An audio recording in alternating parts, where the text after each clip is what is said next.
जगह जगह तिरंगे लहराए जा रहे हैं, अमृत महोत्सव मनाया जा रहा है और ऐसी स्थिति में एक जातिवादी टीचर बच्चे को पीट पीट करके मार देता है, इसलिए क्योंकि उसने मटका से पानी पी लिया।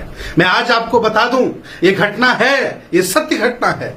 अगर आज भी आपकी आंखें नहीं खुली, अगर आज भी आप मुखर होकर के अपने मान सम्मान अधिकार के लिए नहीं निकले, तो फिर एक बेटे को ये मारेंगे और बहुत बड़ी प्लानिंग के साथ हमला किया है। अगर वो सक्षम हो गए संविधान बदलने के लिए, अगर वो सक्षम हो गए, उन्होंने बदल डाला, तो मटकी और झाड़ू आपके पास आने वाला कोई रोकने वाला नहीं है। देख लीजिए उनकी नफरत कि आज पूरा भारत तिरंगा झंडा लेकर के घूम रहा है। सभी नेता आह्वान कर रहे हैं। शर्म आ रही है, लज्जा आ रही है मुझे ये कहकर कि मैं 75वां साल आजादी का मना रहा हूं। कैसी आजादी, किस बात की आजादी, क्या करूं मैं इस आजादी का?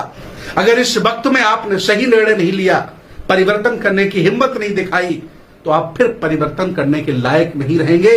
इस हद तक ये आरएसएस भाजपा वाले लोग आपको बर्बाद कर देंगे।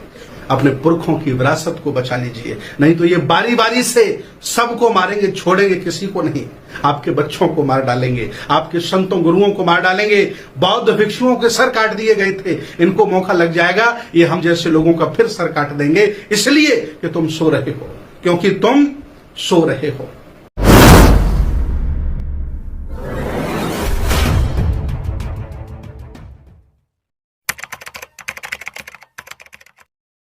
एक निजी स्कूल में टीचर ने, अध्यापक ने एक बच्चे को पीट पीट करके मार दिया है।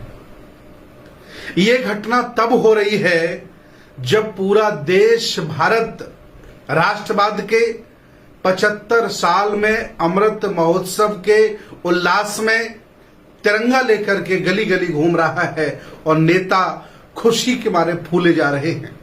ऐसी स्थिति में एक जातिवादी टीचर ने जघन्य अपराध कर डाला।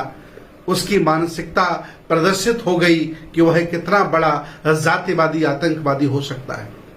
खबर यह है कि उस बच्चे ने मटके से पानी पी लिया था। याद रखना, यह आज पहली बार नहीं हो रहा है। यह कबीर के साथ हुआ है, यह रविदास के साथ हुआ है, यह चोखा मेला के साथ हुआ है, बाबा साहब डॉक्टर अंबेडकर के साथ हुआ है, लेनिन जगदेव प्रसाद जी के साथ हुआ है, बड़े बड़े संतों गुरुओं महापुरुषों के साथ हुआ है। समय समय पर ये लोग अपमान करके, मार कर, पीट कर ये एहसास आपको दिलाते रहते हैं कि आप हिंदू नहीं हो, आप अछूत हो, शूद्र हो, आप गए गुजरे लोग हो।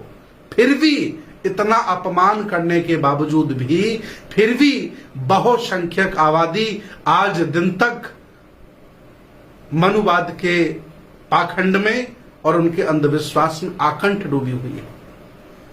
जितने भी नेता हैं इन लोगों के वोट लेते हैं, एक शब्द तक नहीं बोल रहे हैं कि संविधान खतरे में है, नया प्रारूप बना लिया गया है, निजीकरण करके नौकरियां खत्म कर दी गई हैं, धीरे धीरे सब भारत की संपत्तियों पर अडानी अंबानी का कब्जा हुआ जा रहा है। फिर भी एक नेता आवाज नहीं निकाल रहा है। इतना ये गुलाम हो गए हैं, इतना ये धन जुटा करके बैठे हैं कि हाय मेरा धन कोई छीन न ले।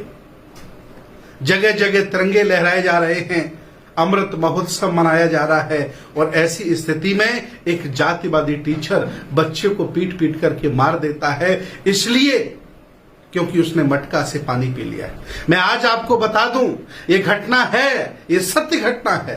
राजस्थान के कई लोगों से हमने अभी बात की है फोन पर, लेकिन सरकारें, शासन प्रशासन, सामंती लोग इस घटना को दिखा देंगे कि बच्चा होमवर्क करके नहीं आया था, टीचर ने उसे मारा, लेकिन वो पहले से बीमार था, बेहोश हो गया और उसकी मृत्यु हो गई। इस मामले को इस तरह से ये सुलटाना चाहेंगे, लेकिन मैं आपको बता दूं, अगर आज भी आपकी आंखें नहीं खुली, अगर आज भी आप मुखर होकर के अपने मान सम्मान अधिकार के लिए नहीं निकले, तो फिर एक बेटे को ये मारेंगे।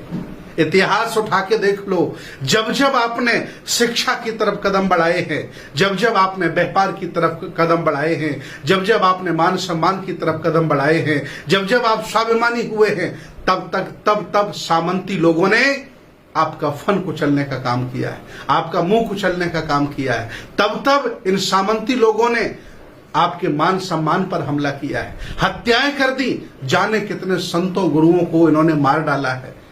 फिर भी ये बहुसंख्यक समाज, ये SC OBC के लोग बाबा साहब की बात नहीं मान रहे हैं। बाबा साहब ने कहा था कि छोड़ दो इन सलीगढ़ी व्यवस्थाओं को, छोड़ दो इन जंजालों को और बौद्ध बन जाइए और अंतर्राष्ट्रीय संबंध स्थापित करके अपने आप को वैश्विक बनाइए, विश्व लेवल पर ले जाइए। फिर भी ये जातिवादी जात छोड़ने को तैयार नहीं है, फिर भी ये लोग अपने कुल खानदान छोड़ने को तैयार नहीं है, फिर भी ये लोग अपने गोत्र छोड़ने को तैयार नहीं है। इस तरह से मनुवाद में घुसे पड़े हैं। इन्हें बार बार मारा जाता है, बार बार पीटा जाता है, बार बार सताया जाता है, फिर भी ये लोग वही गुलामी कर रहे हैं, अर्थात उन्हें वही मजा आ रहा है। मैं आज आह्वान कर रहा हूं, एक तरफा हमला नहीं है। इस भाजपा की सरकार ने, मनुवादी व्यवस्था ने, सामंतवादी व्यवस्था ने, मनुवादी व्यवस्था ने आप पर चौतरफा हमला किया है और बहुत बड़ी प्लानिंग के साथ हमला किया है। अगर वो सक्षम हो गए संविधान बदलने के लिए, अगर वो सक्षम हो गए, उन्होंने बदल डाला, तो मटकी और झाड़ू आपके पास आने वाला कोई रोकने वाला नहीं है। देख लीजिए उनकी नफरत कि आज पूरा भारत तिरंगा झंडा लेकर के घूम रहा है। सभी नेता आह्वान कर रहे हैं। शर्म आ रही है, लज्जा आ रही है मुझे ये कहकर कि मैं 75वां साल आजादी का मना रहा हूं। कैसी आजादी, किस बात की आजादी, क्या करूं मैं इस आजादी का? आज भी बेघर लोग घूम रहे हैं, आज भी खाने को रोटी नहीं है। छोटे छोटे बच्चों को इसलिए मार दिया जाता है कि उन्होंने मटका छू लिया, पानी पी लिया है।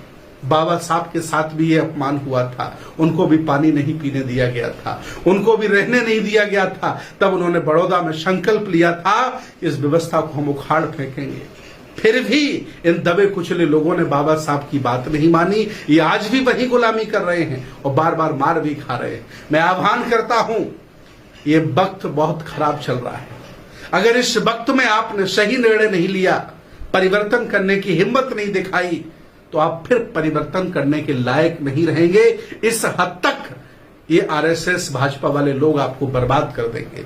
कोई भी धनवान नहीं बचेगा, कोई भी ज्ञानवान नहीं बचेगा, कहीं का आपको नहीं छोड़ेंगे सिवाय सेवा और मजदूरी के अलावा जो आपके पुरखे करते थे, हम सब के पुरखे करते थे। ये लोग प्लानिंग करके आपको वही ले जाना चाहते हैं। इसलिए आज भी व्यक्ति का, संगठन का, जाति का घमंड छोड़ दीजिए और कमेरा हक वंचित बहुजन बन जाइए और मिलकर के अपने पुरखों की विरासत को बचा लीजिए। नहीं तो ये बारी बारी से सबको मारेंगे, छोड़ेंगे किसी को नहीं। सब पर उनका टारगेट है। इसलिए जाग जाओ और अपने हक अधिकारों की रक्षा करो। मेरा काम है, मैं आपको जगाता रहूंगा और आपको चेताता रहूंगा ताकि आप ये शिकायत ना कर सकें कि बुरा वक्त आ गया था फिर भी भंते जी आपने मुझे नहीं बताया। ये मेरा काम है जगाने का, आपका काम है जग जाने का। और देश पर जैसे आपके पुरखों ने शासन किया, 1250 साल आप शासक रहे। आप कोई असहाय, कमजोर, दबे कुचले लोग नहीं हो। आप इस देश भारत के पुराने राजा महाराजा हो। जगाओ अपने उस खून को, जगाओ अपने उस गौरव को और संभालो अपनी विरासत। नहीं जाने कितने लोग आपके बच्चों को मार डालेंगे, आपके संतों गुरुओं को मार डालेंगे। बौद्ध भिक्षुओं के सर काट दिए गए थे, इनको मौका लग जाएगा, ये हम जैसे लोगों का फिर सर काट देंगे। इसलिए कि तुम सो रहे हो, क्योंकि तुम सो रहे हो। जाग जाइए, नहीं तो वक्त बहुत खराब आने वाला है। मैं फिर आपके बीच आता हूं, आपको चेताता रहूंगा और आपके हक की, आपके हिस्से की लड़ाई भी लड़ता रहूंगा। बहुत बहुत धन्यवाद, बहुत बहुत साधुवाद।